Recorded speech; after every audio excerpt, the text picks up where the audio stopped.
The Evolution of Arc Raiders, Episode 1, Finding Arc Raiders. This is gonna be good, I hope. I mean, it's about Arc Raiders, so it should be. Let's watch this. I want to watch that anyway, so let's just watch it together. And Vice my...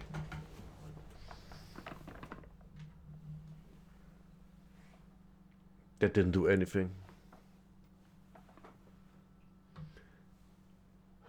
Is it the sunlight from...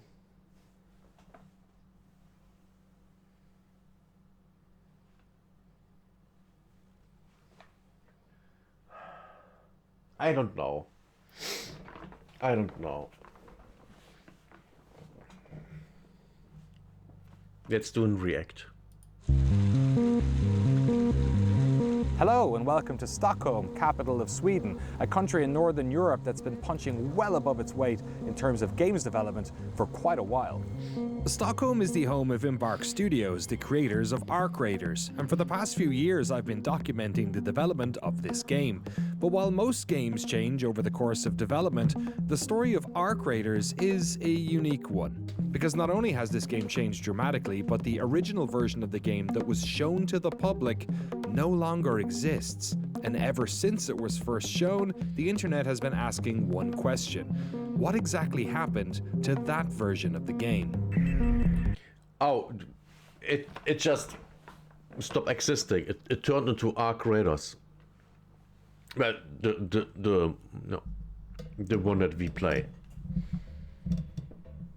Now, to be fair, I think the original Arc Raiders would have made a good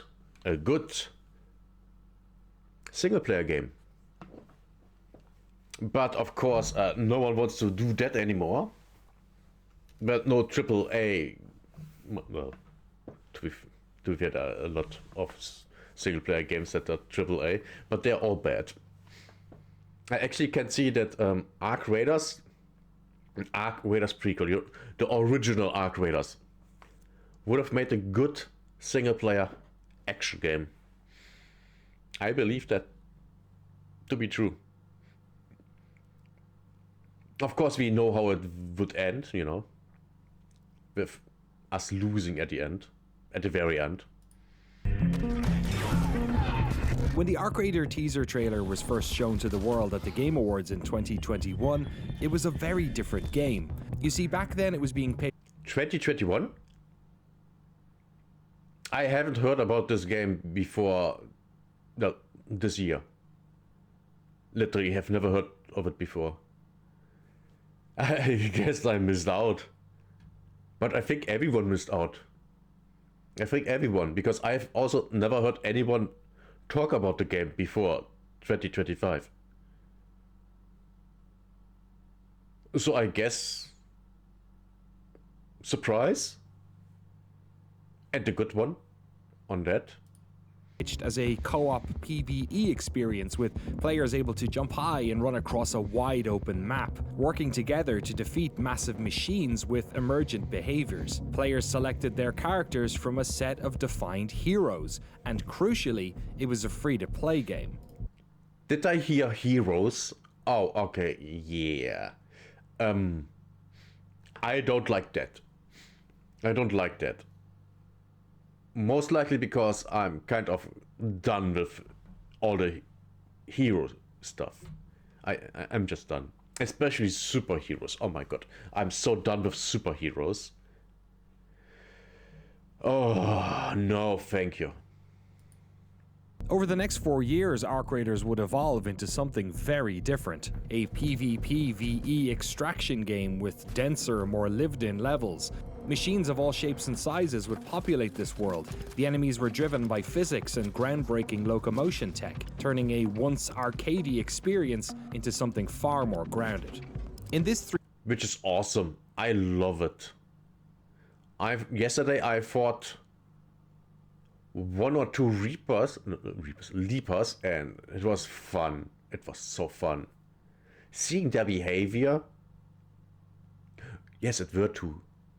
Yeah, their behavior is so good. They can be so aggressive. But also when they know that they can't get to you, they try to lure you out. It's so interesting. Three-part series, we're going to reveal not only why the original concept was killed, but how the current version of Arc Raiders rose from the ashes of that project. We're going to detail the bleeding-edge locomotion technology powering the movement of their most intimidating machines, how elements like gunplay and loot evolved over the years, why they dropped free-to-play, the impressive work done by the audio team, and much more. First things first, though, to fully The audio team, yeah. The audio... The game sounds great, right? But one major problem that not only I have, but all the PvP players, you can't hear players. You can hear Ark just fine, just fine. But people, not at all. I mean, sure, when they break something open, yes. But that's almost it. How often do we run into people and we didn't hear them at all, and they didn't hear us? It's a complete surprise. That's not good. Understand what happened to Arc Raiders, the game that was meant to kickstart this new studio, we have to go back to the founding of Embark itself. How did this new studio come about, and most importantly, how did they decide what type of games they wanted to make?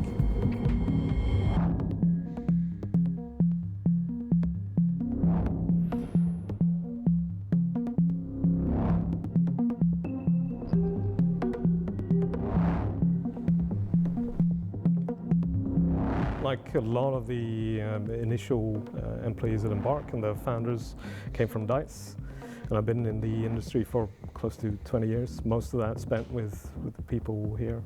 I shipped 21 games, one at Wow. I think. During my... Look at this. Battlefield Heroes, Battlefield 1943.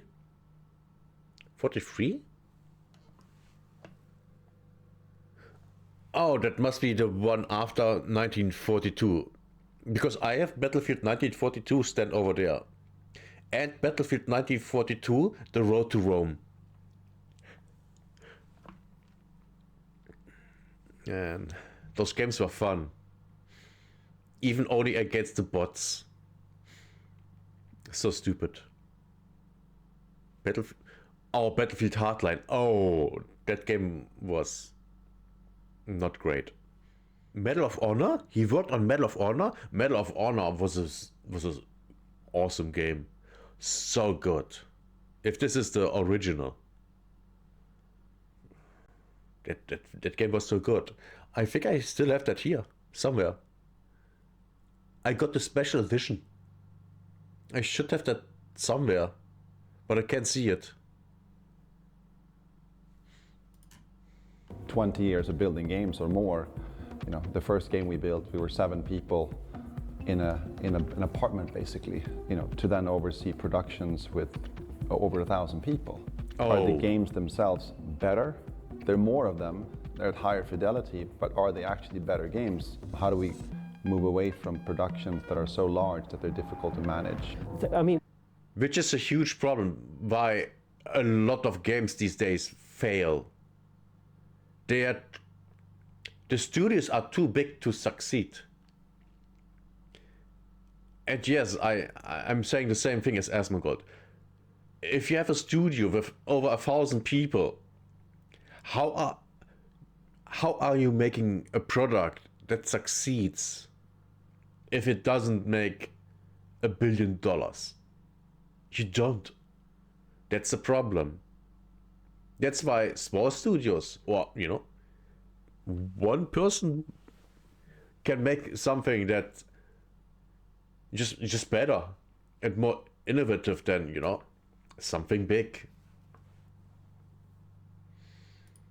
I was part of the group, the founders group, so I was here when we were 6 people. Technology-wise, we quickly settled on Unreal, and then in conjunction with that, we also had proprietary tech that we were developing, and then also, of course, invested heavily on procedural tools, especially for the content team. The initial gang sat around a big table and discussed things that we want to explore.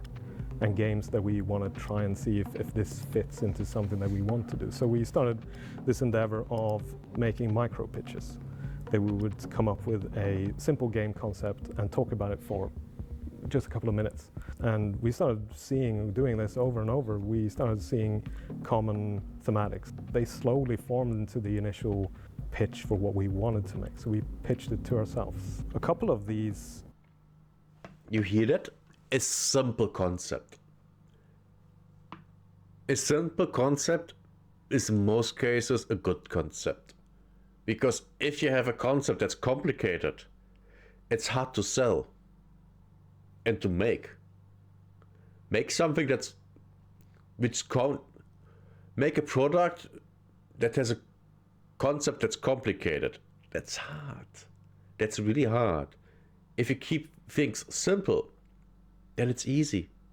It's literally just that. It's just that. There is no big reveal here. No. Keep things simple. Then you have less points of possible failure. Explorations were left by the wayside. One of them became the finals. A couple of thematics that we knew we were excited about was, of course, the prospect of space travel, the impending sort of ecological collapse, the rise of AI and the man versus machine angle. That was a game in there, and I think when we were the first initial group sort of vetting different concepts, I think those were the things that were sticky in there. I think from a mechanics perspective, I think Let's be fair here. These concepts aren't new. We have seen them in movies and shows in the 90s, the 80s, the 70s. I think partly even already in the 60s. And even in the 50s. Some of the horror movies, the black and white, they already had themes like that. This is nothing new. But they made the good game out of it. And that's why we are here. First pitch was something along the lines of session-based raids. To give you an idea, we talked about some sort of Venn diagram between Shadow of the Colossus, Left 4 Dead, and PUBG. Somewhere in the middle there was a game concept that, I mean, on paper, was a super compelling concept to us, especially the making you a small human in a vast world with huge machines. That's what we started to explore, not knowing at all what kind of game loop we were supposed to have, but just like look. And that sounds good. And I think as a single player game, that would completely work 100%. If they would go and make, like I said at the beginning, an Ark Raiders prequel, make it a single player game, it will work. But only as a single player game. Give it a good story, appealing characters, make it really fun, it will work. Looking at the prospects of different mechanics in that context. So we wanted to make something completely our own. And everyone had an idea of something fantastical. Sci-fi leaning because it's comfortable, everyone kind of likes it, but it's also a challenge to carve out your own niche in that. And it was certainly challenging. Even my kid, who was like 11 or 12 at the time, just had the sentiment going, oh, new studio, sci-fi game, very original. Yeah. Embark's first game was going to define the studio, and they wanted to work on something that was outside of their familiar first-person military backgrounds, a game that was on the bleeding edge of technological innovation. The team entered a long period of brainstorming and ideation as the studio slowly built up around them, a process that gave them many of their most attractive ideas, but also created significant design cul-de-sacs that would prove troublesome down the road. This project was known internally as Pioneer. We developed, I think, core mechanics at the same time as we were testing out some initial ideas about the game mode itself. No one was thinking about a larger meta game at that time, like what is the actual economy that drives the players' motivations and so on. We were literally exploring the initial mechanics of how does it feel to play against these machines. And because I think all games needs to go through that. Like, is there something fun in the second-to-second mechanics? Like, is it fun to even in FIFA, if it's not fun to kick a ball against the wall, it's not going to be a fun football game. Sort of put. And after hearing that, they made you save up 5 million in stash value and coins to get 5 skill points. Which basically means you don't take your best shit out because it's so valuable, you need it to get the stash value up. They messed up on that part. I absolutely agree with everyone that says that. These large machines in this large world, and I mean, we're again testing out, playing against these large machines just from a pure sort of game and spectacle. There was something there. You can say it was a it is. extremely ambitious project. This scene just right there, this looks awesome. You know, there are no textures on it and everything looks completely basic, but this looks already cool. This looks impressive. Now imagine that all with textures and that thing actually doing stuff. Would be awesome. Spectacle. There was something there. You can say it was a extremely ambitious project. It's supposed to be a new genre, or was supposed to be a new genre, and session-based raid with, say, 40 players. And you're supposed to take down huge obstacles together, like big bosses, big AI enemies that evolve over time. So every time you go into a session, you play against a new version of the AI. 3 to 4 teams or more, I don't remember, but scattered out in a big world. And at some point, giant machines would arrive. Look, it was already populated with smaller machines, but then we would have these larger machines arrive, and then we would sort of have the surviving players would then converge into these epic moments at the end tail of a session. We had some amazing. The thing here is, you could bring that back, kind of, in Ark Raiders, the game that we have right now, as a special event, you know? Just like Cold Snap and stuff like that. I don't know, the Ark call in more reinforcements that completely overwhelm the players, or are supposed to do that.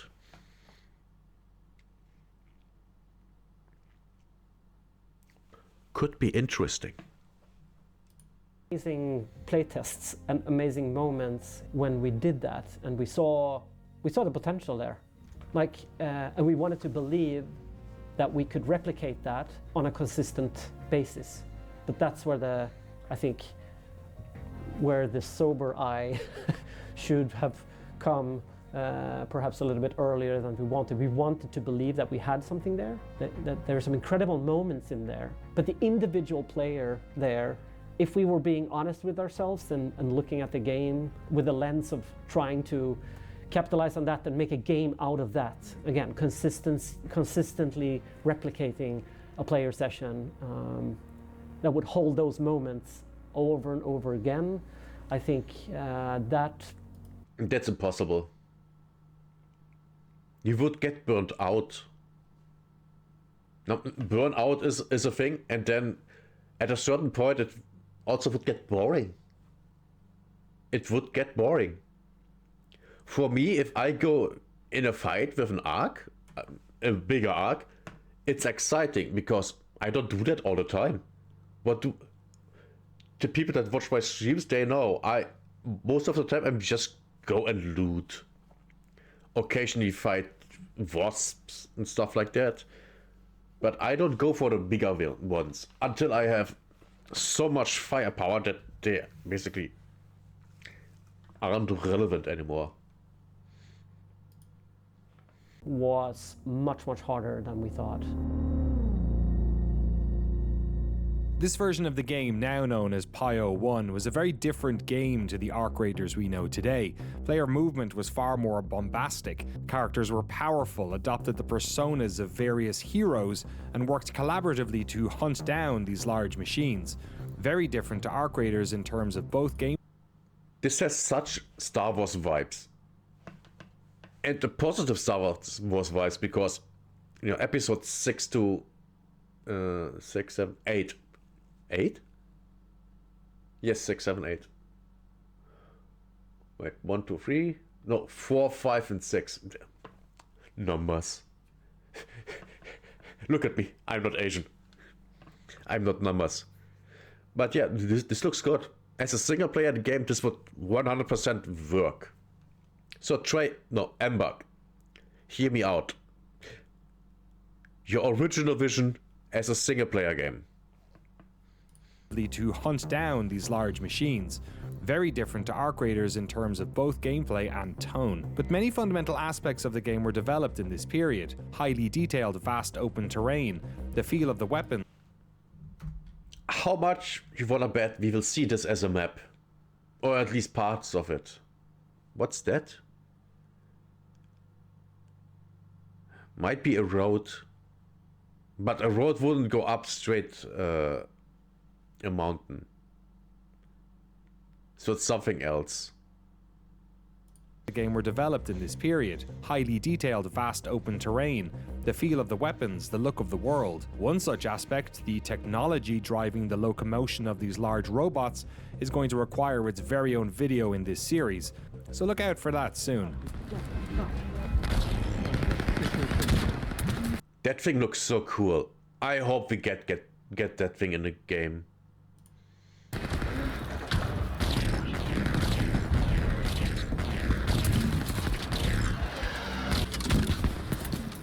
What's exciting and what's still exciting is the fact that using this technology for our locomotion system is the door that opens up when you are training something to behave and walk by itself, and the nature, like when this player starts interacting with that and losing limbs and still it wants to stand up, it just opens that door to a new type of experience that players haven't had before, I think.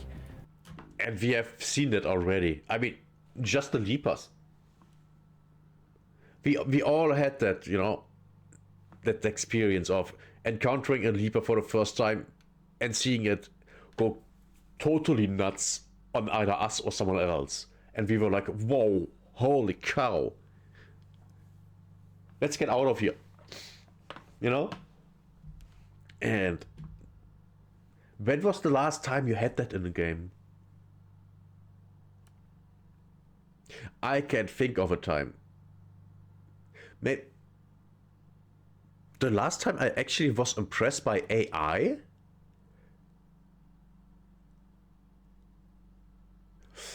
Far Cry 1. Over 20 years ago. Oh shit.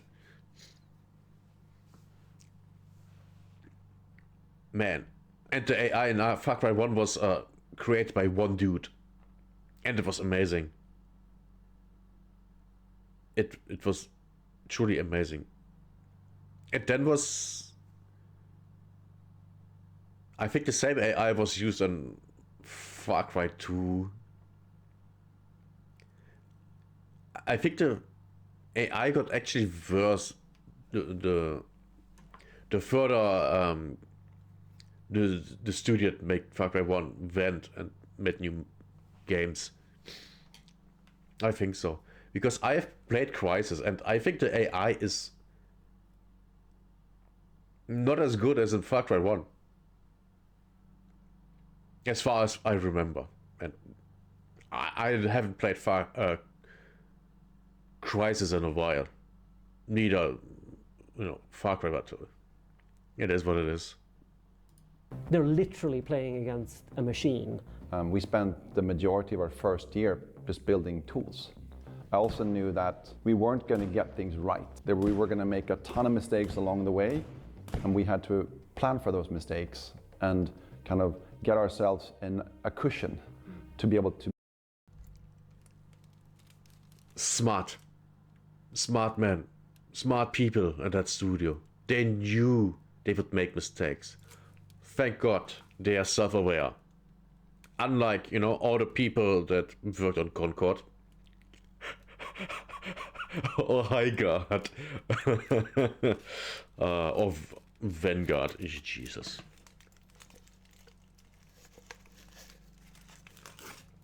So bad.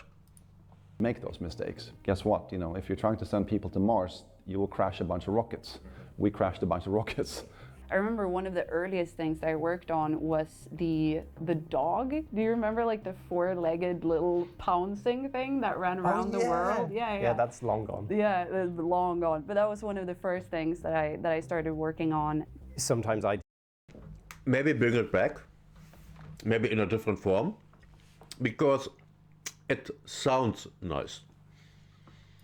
ideas written down on paper or that people talk about, like, oh, it'll be so cool, we'll have these enormous things and they can come down and you can fight them. And then in practice, when you put them into the game and you kind of go, okay, well, how does this actually work? It sounded really cool when we were talking about it, but actually now I'm just running around looking up all the time because it's 200 meters tall. And how do we even get up there? And what happens if I fall off? I think one of the core problems was that what we were building then was something pretty new in terms of like... I think you can still have these giant enemies, but just not, you know, all the time. That's the thing, not all the time. Because if you have it all the time, then it gets annoying.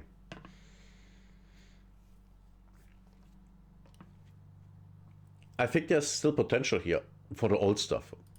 How the gameplay would be, and it felt like we were moving in the same direction. That one looks cool. But then with the pandemic, we started to drift apart quite a lot. The way we built the game before was very loose. That kind of mixing pot produces a lot of cool moments, and we just couldn't find the nugget that makes you want to persist. What is the main retention mechanic behind some of all this? What's in the mixing pot of fun experiences? I remember they had this like sort of crazy idea about projectiles that would remove the parts of the enemies. So that was one of the first things I actually worked on, was a function for the launchers that we had to be able to like suck off the plates on one of the kind of bigger scarab bots that we.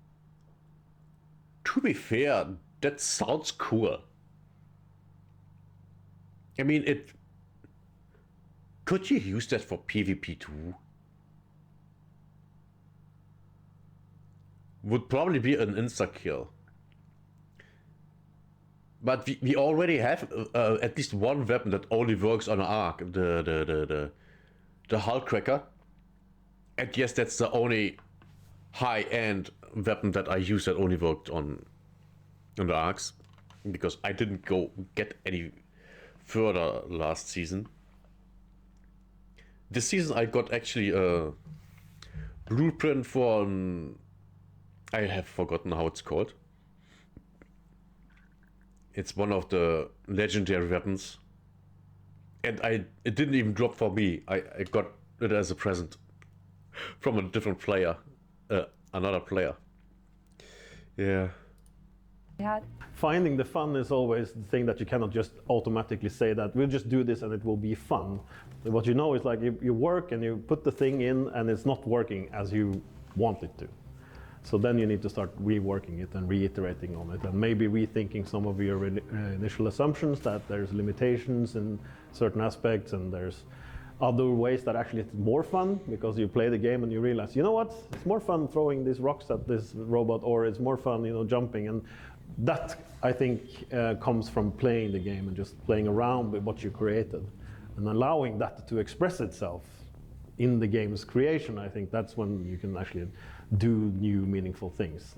The way we developed our game by, you know, people put things in there and we feel it out together and we change what's wrong together worked well when we were a smaller team and met each other all the time. But then it just didn't work well once we were separated through the pandemic. Behind the scenes, Pioneer was struggling to find its identity. The pandemic was partly to blame. Problem solving is much more challenging with teams spread apart. But more worryingly, the various departments were beginning. These look so cool. Please tell me if you get them in the game, please. They look so cool. To drift with each milestone. Communication was challenging remotely, and as a result, the game was beginning to feel less cohesive. More worryingly, the moments that made the game feel special, when all the players got together in the center of the map to destroy a large machine, were difficult to replicate. So in order to fix this, the team entered a 6-month phase in which they would try and distill this PvE experience into something that would deliver satisfying rounds more consistently. This phase was known internally as the pivot. Yeah, and that's the phase where they found out that, yeah, this is not going to work. By the way, I think I should go over here. Or, no, we go over here. Right above the names. Yeah, that was the phase where they learned that, yeah, this isn't working out. By the way, I still think as a single player game, you can make that. I think single player, it would work. It would just work a little different. If I remember correctly, we had actually reduced the game to a point where I said, okay, we need to make this one part fun. And if we can make this part fun, then we can replicate it, right? Even though we had this huge world, we're just using a small portion of it. And my first task was the moment I realized we are very ambitious, which was, Kaio, can you put a timeline to deliver this game, right, in 2020? And I said, well, from what I can see here, did all the estimates, talk to the whole team, understand the whole scope of it. I was like, okay, I think the best we can do is like we need around 2 years. And the answer was, no way, we have 6 months. How can we make a plan that fits 6 months? And I remember even the name of the presentation was called Hail Mary Plan. And we had a plan for trying to get something out there in 6 months. At that time, it was in a state where we were looking at trying to launch it, or at least getting ready to launch it. So we'd had what we had called closed beta at that point, and I think as part of that process, realized that what we had there wasn't really a viable thing. Their game loop, it wasn't really there. So you'd have some sessions where you had an amazing moment, and you loved it, and you never had anything like that in a game ever before. And then the following 10 sessions, you were running for 10 kilometers with nothing happening and nothing to interact with. So it really kind of... Yeah, that's super boring. Super boring. Massively boring. That's why, you know, the modern arc raiders is better. That's also why a PvE mode wouldn't work. Because I fundamentally play the game PvE mode. You know, avoiding PvP. When I think someone is aggressive, I avoid them. I run away. Because I don't want to deal with that. Now that part is fun. It's part of the game that's fun, that makes it interesting. If that would be out of the question, no, zero PvP, the game would be completely boring. Because you would overpower the arcs. I mean, I'm basically already overpowering them. I avoid some enemies, but not all of them. Leapers are no threat to me at this point, I think. Because I can just nuke them. If I take the right stuff with me. Which I can make myself now, after less than a week. And yeah, it would just be too easy and boring. Hinged on these highly emotional moments that were few and far between. It's not like every player who goes into the game is going to be like, oh yeah, I ran into this giant boss and I had this cool encounter, because that's how we designed the encounter to play out. It's like some people ran in there and like, I just got stomped on the head and died immediately. Yep. It's like, oh, sorry, yeah, we don't actually control where it's putting its exactly. legs. Or I ran in and someone had already pulled 3 legs off of it. So now it was... The thing with, you know, getting stomped by an enemy, I actually think is cool. I hope that's still in the game. I hope. Because that would be just, you know, a little thing on top, making the arc actually a threat just by moving around. That would be cool. I mean, they are a threat. I'm avoiding Rocketeers all the time. Because the The Rocketeers are actually one of the most dangerous things in the game, I think.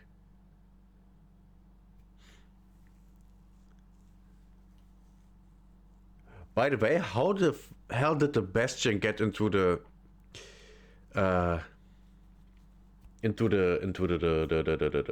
fright area in Stella Montes? How? Did it come from the top? It can't come from the wait. Is there a big exit? There was a big exit, but it broke in. Oh yeah, I remember. I remember the map. Yeah, that must be where it came from originally with a train. Okay, yeah, now it makes sense. But it also would make sense if there would be more than just the one Bastion. Did I say Leaper before? I meant Bastion. Would be cool if instead of the Bastion something else is there. Or something also big with him, like a Leaper or two. That would be an incredible fight. A Bastion and a Leaper. I just want to see the behavior of the Leaper on that map. That would be so interesting. Just laying there and kind of like trying to, you know, kind of go at you. Felt kind of cruel. Yeah, exactly. And it was really difficult to make it consistent for all the players. This whole idea about kind of raiding together against these large robots, that there was elements of fun in there, for sure, and there was elements of spectacle in all of it, for sure. But what I couldn't see was not that there wasn't moments of fun, or that what I couldn't see is that I couldn't see the big picture of it. I didn't quite understand how all of this would meaningfully add up to something that could stand the test of time and consistently do so. We had, at the end of the pivot period, there was a playtest, or there was a playtest where we invited friends and family. A mode where you broke into the spaceport level and activated these things, which culminated in one of our giant bosses coming down. We went out with that in the closed beta, and you know, it did what it needed to do, but it also affirmed that outside of those emotional highs and the novel gameplay, there was nothing that stitched it together. We lacked any sense of metagame or progression. So you'd have these fun sessions for a few times, but there was nothing that actually pulled you back or kept you going forward. And that's where the looting comes in. The looting, the crafting, finding the blueprints, leveling up your character. See, 4 things, just straight out of my head that I can remember. Map knowledge. Because do you really need actual map knowledge for this? Not really. Maybe a little bit positioning and where the things is that you have to activate, but that's it. Now you have to know where are the important things on the map. You know, the high value loot things, but also, you know, the not high value loot things that are still valuable, which basically is everywhere. Then where, you know, usually all the big arcs are. The exits, the normal exits, then the hatches, where you can position yourself on structures on the map. 6 things so far that I came just up with. Yeah. Way more interesting. You know, I think a couple of us already knew what that test was going to be. But at the end of the day, it became even clearer as we got closer to the deadline that while this has, of course, it's fun and there's something here, it's still lacking a big component. So Patrick already said, I think the first day I started here, is that I think you need to add PvP.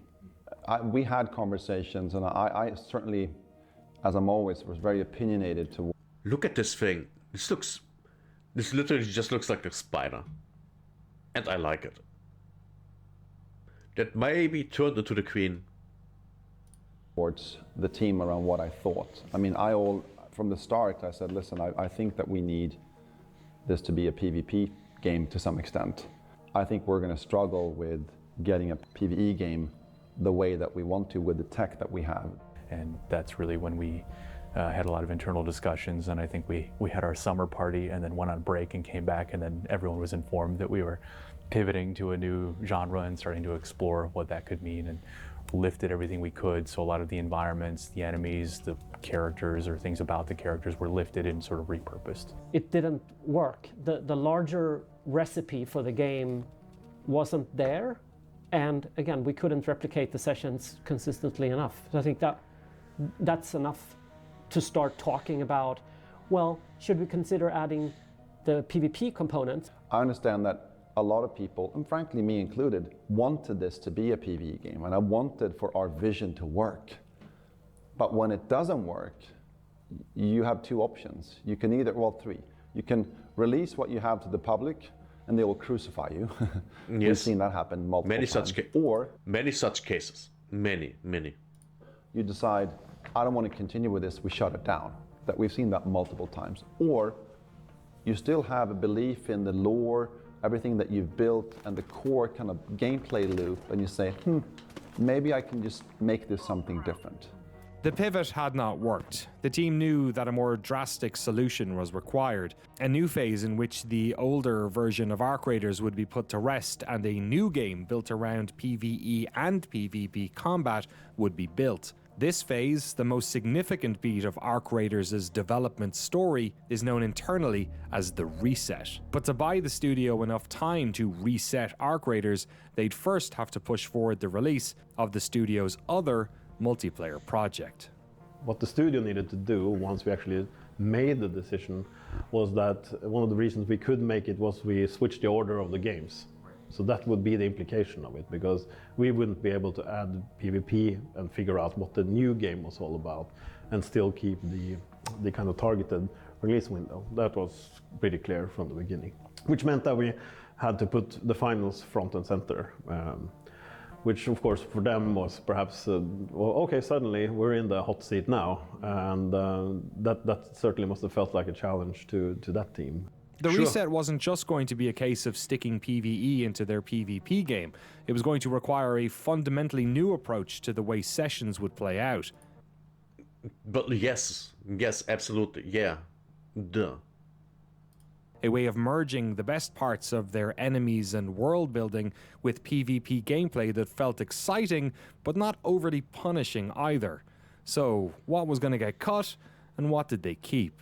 So we had the world, which we knew we liked. We knew the world that was crafted, and I think one of the reasons why I was playing the game quite early, I was just walking through these empty hallways and these corridors of offices, and I was thinking to myself, like, I just want to explore this place. I want this to be more than just a static backdrop where... Yes, exactly.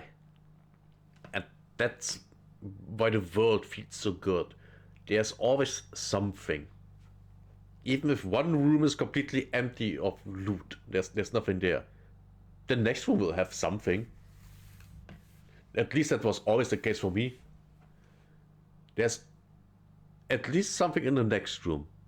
Even if it's just a little thing. And then all of a sudden, oh my god, this is incredible. It's awesome. You know, I'm fighting robots. I want this to be something. I want to be here because you already built one half of it. So I feel like you already made me want to go and explore this world. So what game type then would be the game that kind of fits there? How can we kind of apply that with a new game? Yeah, with damage numbers and name tags and health bars, it looks worse. Game type. When we broke it all down, it started... That looked way more arcadey. And I don't like it. The version that we have is literally better. It just is. It feels better. I know that from, playing The Division. This is better. To become more and more apparent on, we had the arcs, the AIs that we wanted to continue building. We wanted to keep the large robots. We wanted to keep the world. We wanted to keep the brand and IP because we saw the response from the players and all those things. So we didn't feel like we needed to reinvent all those things. There was a game telling us that that's what it wanted to be, to some degree. If we think about the different phases, the phase we were in when we did the reset felt absolutely right, because the game we had at our hands at that point wasn't at the peak fun that it itself had even been, right? There was one thing that they kept bringing back to me, like, you know, when was the game most fun? And they say like M12, I think is the name, M12. You need to go back and look at M12. I was like, okay, milestone 12, I have to go back and look at it, which was a scaled down version of the full experience, but it took place around the spaceport area, and there was players going through a bunch of arcs and then eventually ended up inside of the spaceport and then fought one of the large robots inside the spaceport. And so they felt like that was the strongest that the game had been. So we tried to recreate that to some degree, as at least take some of the things that we knew worked from that point and put that into the game. I think what worked... Exactly. You take the things that work and you keep them. And then you change the things that don't work. You add things to the things that work to make it better. That's how you do stuff. Smart people. Was the emergent nature of how players were interacting with each other and the machines, and there was a good sort of rhythm of play in that one. I think the destruction of the machines themselves, there were some sort of, you know, gradual, gratifying, juicy destruction, and we could see how the machines were navigating across this spaceport. Repeating it, if you're asking yourselves, would I do this over and over again, even if you just changed the environments and the machines were slightly different and so on, like what is the, then you start asking the right questions about why would I come back? And in a context of a free-to-play game where retention is crucial, you have to be able to see yourself doing that over and over again. The game we're making now was the game I sort of imagined when we started building it. It was a game about exploring and being in this world, and the world was supposed to challenge you, and you were supposed to go places to find things. And just the way the game was playing earlier was this action game where things just came at you. To me, it's much better because it has a slower pace. This is the best. Okay, that's a Rocketeer, right? Yeah. It's much better because it... But what is this then? They look different. Will we get a second big flying thing? Oh my god, just imagine. Instead of a Rocketeer, something with a Gatling gun. Or a laser, or something like that. You know, an energy weapon thing. Oh god, no. Would be cool. Has a slower pace. This is the best game I've worked on for me because it's a game about listening for things. And that's why PvP is such an important addition to the game. Like, I think a lot of people have a strong reaction to what that might mean, but if you think about what happens when you play against a... But I just like someone else said that. But we can't hear other raiders. Please let me hear the footsteps of other raiders, especially in halls and hallways. Have you ever run in a hallway? Your footsteps are loud as fuck. Especially in an empty one. You can hear someone walk from the other side of the hallway. That's 50 meters away, 100.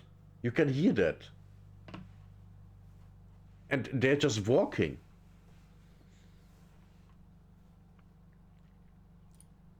Other humans, you just realize that finite distance gets closer to infinite because now you have all the permutations of human behavior in the session. Some players might not like playing another person because you'll get tryhards that are very, very good. But if we do our job well, then you'll have something that feels balanced and fun, even if you're not the best at aiming or the best at shooting. You should still be able to, you know, find something rewarding in that experience of extracting stuff back out of the world. You're coming in to a world where Ark is operating and there is something going on. I think the gameplay components there, when they discover you how they discover other players, and how That was a Hornet, and it looked different.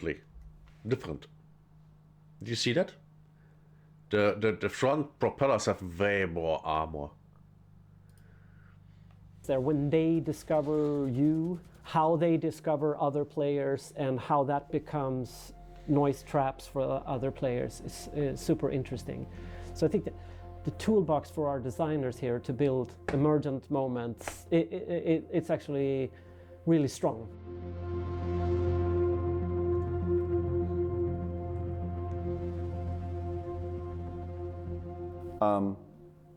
I mean, I understand that some people are upset that it didn't work. So am I.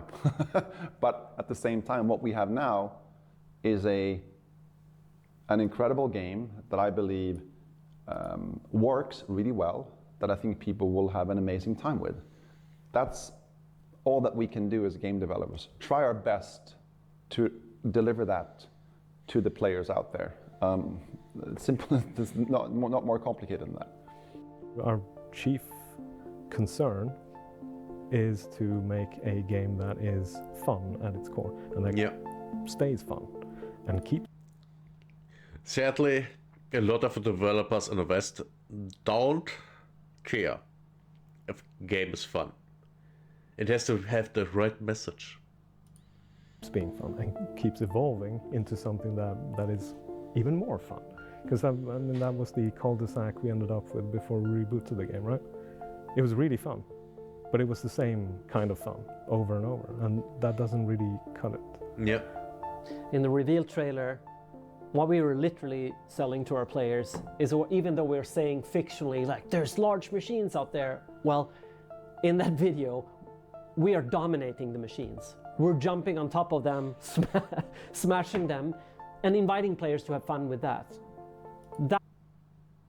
What is he going to say? That's been flipped around. And I think that... Only at the beginning.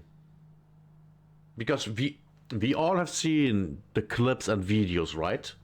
Where people literally go on top of the queen, the matriarch, bastions, and the other wing. And they place the mine, and then the thing is done. We are dominating them. We are. But it's harder. I give them that. It's harder. It's for the better. Like, really having players fearing the machines is a completely different game. That's a 180 in terms of how we relate to the machines as the players. The old version of Arc Raiders was now dead, a dream that the studio was going to have to wake up from. But what could they retain from those early years? What stuff could they bring forward into this new version of Arc Raiders? And what new tricks did they have up their sleeves? In the next episode of this three-part series, we're going to tackle the experience of being a raider, how elements like combat, the loot system, audio, and world building evolved after the reset, and crucially why the studio dropped the plan to go free-to-play. See you then. That's going to be interesting. Really, really interesting.